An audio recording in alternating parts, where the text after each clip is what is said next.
Isang pinagpalang hapon po sa bawat isa. At sa hapon na pong ito, ituloy lang po natin yung topic po natin for this week na po. Sabi niya po dito, ang title po ay Skipping Church is Costing You More Than You Think. Dito na po tayo sa Numbers 22 and 23. And meron po ako nabasang isang quotation at ang sabi po niya rito, if it's a priority, you'll find a way. If it isn't, you'll find an excuse. It is never about time. It is always about priorities. If it is your priority, you will make time for it. Sa panahon po natin ngayon, nakakalungkot po na isipin na yung going or attending church ay hindi na po priority para sa karamihan, kundi isang option na lang or kapag convenient na lang. Natandaan ko po noon nung college pa po ako, doon po sa school po kasi na pinapasukan ko po. Meron pong church, actually Catholic church po siya na nandun sa loob mismo ng campus. At napapansin ko po, yung church na pong yun, napupuno lang siya, as in sobrang puno siya ng mga estudyante hanggang dun sa labas na hagdan ng church, puro estudyante. Napupuno lang siya kapag a day before na ng midterm exam. Makikita ko dun yung mga estudyante nagpapabless sa pare or taimtim silang nananalangin. Ngayon, ang church attendance po ay is not an option, pero isang priority. Amen po. Sa atin po, lalo na sa ating mga Kristiyano, ang pag-attend ng church or ang pagsisimba ay isang duty. Amen po. Ngayon, yung pagsisimba po natin, isa po sa primary or yung pangunahin na paraan ng spiritual growth po natin, yung paglago po natin sa spiritual, ay mararanasan po natin sa pagsisimba. Dahil sa simbahan, dito po itinuturo yung ways ng Diyos, yung plano ng Diyos, ang kalooban ng Diyos na mahalagang malaman po natin para po tayo ay lumago bilang Kristiyano. Skipping church or not being a part of a church is disobedience. Katulad po ng sinabi sa Hebrews 10:25, amen po. Sabi doon, do not neglect yung mga gatherings. Meaning, ito po ay duty po natin, yung magsimba. Ngayon, ang pagiging tunay na Kristiyano po ay hindi katulad nito. Hindi totoong Kristiyano ang isang tao kung ganito po ang mindset niya. I love Jesus, but I don't like the church. I will never leave Jesus, but I'm done with the church. Kung ganito po ang isang Kristiyano, para niya na rin pong sinabi na I love Jesus, but I don't want to submit to His words. Ang basehan po ng Diyos para masabi natin na mahal natin talaga siya ay nakalagay po sa John 14:15. He who loves me will keep my commandment. Amen po. At ang pagsisimba, isa po sa duties po natin na mga Kristiyano. Amen po. Yung dito na po tayo sa number 22. Sabi po rito, you experience unity in Christ. Basahin ko po sa inyo sa Psalms chapter 133 verses 1 to 3. Napakaligaya at kahanga-hanga sa ating pangmasid, ang nagkakaisa't laging sama-sama na magkakapatid. Verse 2, langis ng olibo ang nakakatulad at nakakawangis sa ulo at balbas nitong si Aaron. Kapag ipinahid, umaagos ito at nababasa pati ang suot na damit. Verse 3, katulad din ito'y hamog sa umaga sa bundok ng Hermon, hamog na dumilig sa dakong maburol na bundok ng Zion. Sa lugar na ito, nangako si Yahweh ang pangakong buhay na mananatili. Ito po sa number 22, you experience unity in Christ. Dito po sa English version ng verse 1 ng Psalm 133, ang sabi niya po, behold, how good and how pleasant it is for brethren to dwell together in unity. Ang sabi po doon, yung first word niya, behold. Ibig sabihin, take notice. Sinasabi nung psalmist po, kinukuha niya yung atensyon nung reader, tayo po na nagbabasa ng verse, na kasi yung mga next words na sasabihin niya ay importante. Sabi niya, behold, how good and how pleasant. yung unity sa pagitan po ng mga Kristiyano ay good and pleasant daw, sabi po sa verse. Good in a sense na it reflects God's heart and purpose, at pleasant in a sense na it makes life together as God's people so much more enjoyable. Hindi po ba napakasarap na sa loob ng gawain ng Diyos sa simbahan na nandun yung pagkakaisa, hindi stranger ang turingan ng mga tao, kundi pamilya. Amen po. Meron pong isang quotation nang sabi niya, no man is an island. Na kahit gaano po ka-independent ang isang tao, we are designed to be interconnected. Amen po. At wala po sa atin yung talagang, yung totoong self-sufficient. Hindi po tayo meant to be, na hindi po tayo nakadesigned na mabuhay sa isolation. Tayo po ay dinisenyo ng Diyos na merong companion or may kinabibilangan na pamilya. Amen po. Ito pong verse, ito pong Psalm 133 verses 1 to 3. Ito po ay relevant po para sa mga pilgrims na nagta-travel dito po sa Old Testament, na nagta-travel na magkakasama sa papunta ng Jerusalem. Ito pong mga pilgrims na ito, ibig sabihin yung mga traveler, ano po, galing sila sa iba't ibang walks of life, regions at tribes. At nagga-gather sila sa isang lugar para sa isang purpose. Walang iba kundi ang i-worship ang Panginoon sa Jerusalem. Ngayon, related din po sa atin, tayo din po ay galing po sa iba't ibang walks of life, regions. Galing po tayo po ay nasa isang simbahan na meron tayo iba't ibang personality. Amen po. Pero napakabango po para sa Diyos kung yung worship, napakabango po para sa Diyos ng worship natin kung nandun po ang unity. Amen po. Dito po sa verse 2, yung unity po ay inahilan tulad po siya sa oil. Ito po sa verse 2 po ng Psalm 133, langis ng olibo. Yung oil na pong ito na ginagamit po noon ay yung isa pang anoint para sa high priest o sa pare or sa hari. Ngayon, ang isa pa pong use po nito, ginagamit po itong oil, yung langis ng olibo, bilang isang greeting or pang-welcome sa isang tao na bibisita or mag-enter sa isang tahanan. Binubuhusan din po sila ng langis ng olibo. Ngayon, ito po ay ginagawa para i-refresh yung tao na bubuhusan ng oil. At ang isa pa, binubuhusan din sila ng oil para yung anumang amoy na dumikit sa kanila bago sila pumasok doon sa tahanan ay mawala.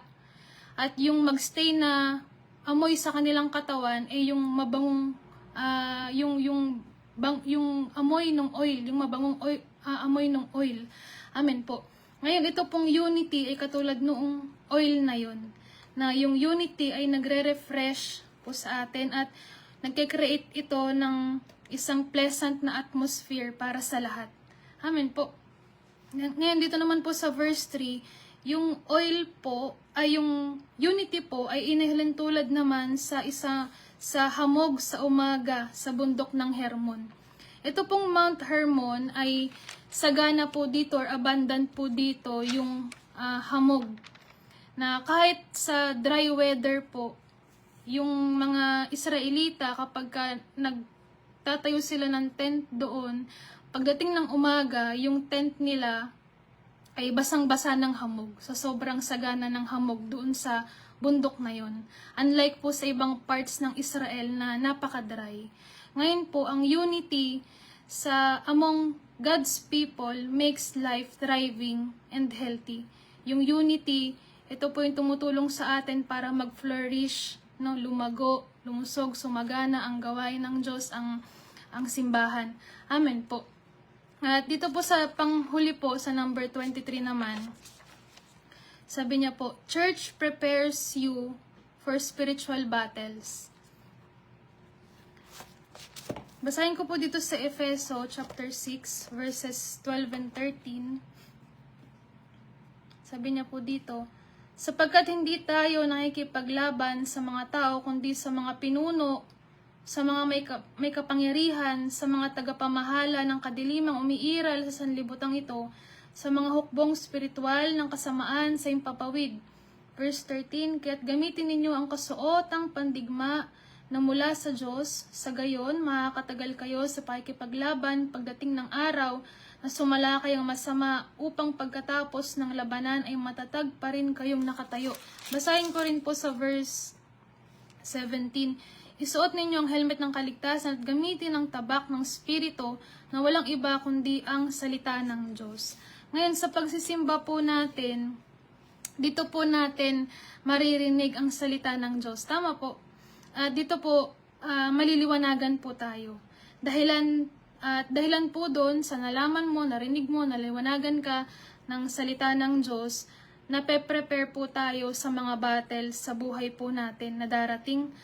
Alam natin kung paano makakalaban at alam natin kung paano po mapagtatagumpayan yung mga battles na po yun. Dahilan sa nalaman mo ang salita ng Diyos. Amen po. Ngayon katulad po sa school, di ba po, bago mag-exam, ituturo muna yung mga lesson ng teachers. Ngayon, kapag may na-skip ka na isa or dalawang lesson, kapag dating ng exam, malaking porsyento na bumagsak ang isang estudyante. At dahilan doon, pwedeng hindi makapasa. Amen po. Or maging repeater. Amen po. Ngayon, napakahalaga po yung pag-attend po natin, yung pagpunta po natin sa mga pagtitipon ng simbahan po natin, ng church po. Kasi sabi nga po dito, pine-prepare po tayo nito sa mga spiritual battles. Lahat po tayo ay haharap po sa spiritual battles, wala pong exempted po sa atin. At ang isang preparation po na sa atin ng Diyos ay yung sa pagsisimba po natin. Kasi sa pagsisimba, malalaman natin, maririnig po natin dito yung solusyon sa mga problema po natin, yung rema. Amen po. Maaring wala ka pang problema, pero dahilan sa nagsimba ka, mayroon kang nakaprepare na solusyon. Para pag dumating yung battle, yung problema, may panlaban ka na. Amen po. Ngayon, i-close ko po dito sa isang, siguro testimony po ito. At purihin po ang Diyos. Kasi way back, siguro po, before po pandemic, yung family po namin, yung nanay ko po, nag-decide po siyang magtrabaho sa abroad. At bumili na po siya ng plane ticket. Ngayon, before po umalis, siguro 2 or 3 weeks bago yung flight po niya, may inattendan po kaming tatlo, ako, yung tatay ko, yung nanay ko. May inattendan po kami na joint fellowship sa Santo Tomas, Batangas po. At nung time na pong yun, ang speaker po ay si Pastor Boy. At before matapos yung service, kahit na decided na po yung nanay ko po na mag-a-abroad para magtrabaho. Pero nung time na yun, siguro during altar calling, nagtanong po sila kay Pastor Boy, humingi ng advice patungkol po dun sa pag-abroad po ni Mama. Ngayon, sumagot po si Pastor Boy, hindi siya nag-oo or hindi siya nag-no, kundi ang sabi po niya, ipag-pray. At nung time na pong yun, hindi natapos na po yung simba, umuwi na po kami sa bahay. Ngayon sa loob po ng 3 days, nag-pray po kami, nagtatanong po kami sa Lord na ano ba yung tamang desisyon, kung tutuloy ba yung nanay kong mag-abroad or hindi. Alam niyo po, after 3 days, nagkaroon po ng inward witness yung tatay ko po na ang sinasabi sa kanya ng Diyos na wag tumuloy mag-abroad para magtrabaho. Ngayon yung plane ticket, hindi naman po nasayang kasi nagpunta pa rin po siya sa lugar na yon. Pero hindi po para magtrabaho kundi para mag-tour na lang. Ngayon, lumipas po yung siguro 1 week po yun, nakauwi na po siya dito sa Pilipinas. Dumaan po yung months, yung taon. Hindi po ganun kalinaw sa amin. Bakit nag-no ang Diyos? Bakit hindi pumayag ang Diyos na mag-abroad yung nanay ko para magtrabaho? Yun po pala, after a year, doon na po nagsimula yung pandemic. Kasi yung bansa po dapat na, yung lugar po dapat na pupuntahan ng nanay ko po, ay malapit sa China. Hindi po siya nasa loob ng China, kundi under siya ng administration ng China. Amen po, hindi po namin alam yung pwedeng mangyari. Amen po, yung danger, pero purihin ng Diyos kasi na-prepare kami. Amen po, na bigyan kami ng tamang direksyon. What if tumuloy yung nanay ko po na sa bansa na yun? Siguro, may kapahamakan na mangyayari. Amen po. So wag po natin i-skip yung mga pagtitipon sa simbahan po natin, kasi dito po natin maririnig yung rema ng Diyos, yung sagot ng Diyos. Dito po natin maririnig yung mga tamang desisyon na gagawin po natin sa buhay po natin. Amen po. Ituring po natin itong isang priority sa buhay po natin. Amen po. So yun lang naman po sa hapon na pong ito. Nawa po meron po tayong natutunan. May nakuha po tayo. At i-close po natin sa isang maikling panalangin. Pray po tayo. Aming Diyos, sa pangalan ni Jesus, Lord, nagpapasalamat kami sa hapon na ito. Salamat, Panginoon, sa mga salita mo, sa patuloy na pagre-remind mo sa amin ng mga dapat at hindi dapat namin na gawin, O Diyos. Salamat sa mga direction mo, Panginoon. Dalangin namin, Panginoon, na sa bawat pagtitipon namin, i-bind mo kami ng pag-ibig mo, Panginoon.